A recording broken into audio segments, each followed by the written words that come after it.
Yesterday at sharp 7:30 AM ഞാൻ ഇന്നലെ രാത്രി കിടന്ന് ഉറങ്ങിക്കൊണ്ടിരിക്കുക. അപ്പൊ 4 പേരുണ്ട്. അത്രയും വ്യക്തമായിട്ട് 4 പേരുണ്ടെന്ന് പറയാൻ കാര്യം എന്ന് പറഞ്ഞാല് എന്റെ ഒരു കാല് പിടിക്കണമെങ്കിൽ തന്നെ ഒരാൾ വേണം. അപ്പം പിന്നുള്ളത് ഒരു കാലും 2 കൈയും, അങ്ങനെ ടോട്ടല് 4 പേര്. അങ്ങനെ ടോട്ടല് 4 പേര് എന്നെ പിടിച്ച് തൂക്കിക്കൊണ്ട് പോവാ. ഞാന് ഇവിടെ കിടന്ന് അലയ്ക്കുമ്പോ എന്നെ കള്ളന്മാര് കട്ടോണ്ട് പോന്നേ, എന്നെ കൊണ്ടുപോന്നേന്ന് കിടന്ന് അലയ്ക്കുമ്പോ ഒരു മനുഷ്യനും കേൾക്കുന്നില്ല. അലച്ച് വിളിച്ചിട്ട് ഒരു മനുഷ്യനും കേൾക്കുന്നില്ല. എന്നിട്ട് ഞാൻ ഇങ്ങനെ പൊക്കോണ്ടിരിക്കുക. കുറെ കഴിഞ്ഞിട്ട് ഇവന്മാരുണ്ടല്ലോ കന്നഡയാ പറയുന്നത്.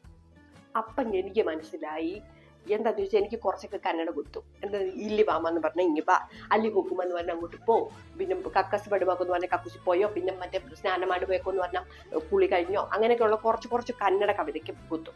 അപ്പൊ ഞാന് മിണ്ടാതെങ്കിരിക്കും. എന്താന്ന് പറഞ്ഞാല് ഈ ഇട്ടാവട്ടത്തല്ലാതെ എന്റെ ഈ മനുഷ്യൻ ഒരിടത്ത് ടൂർ കൊണ്ടുപോയിട്ടില്ല.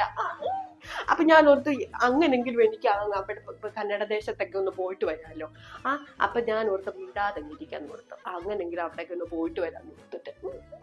പക്ഷെ കുറെ കഴിഞ്ഞപ്പോ ഈ പൊട്ടന്മാരെന്നെ പടുക്കോന്നങ്ങ് താഴെ കിട്ടും. ഞാൻ നോക്കുമ്പോ എന്റെ കട്ടിന്റെ അടി വെച്ചത് ഞാൻ കിടപ്പുണ്ട്. ഞാൻ സ്വപ്നം കണ്ടതായിരുന്നു. എനിക്കൊരു ടൂറ് പോകാൻ പോലുള്ള യോഗമില്ല.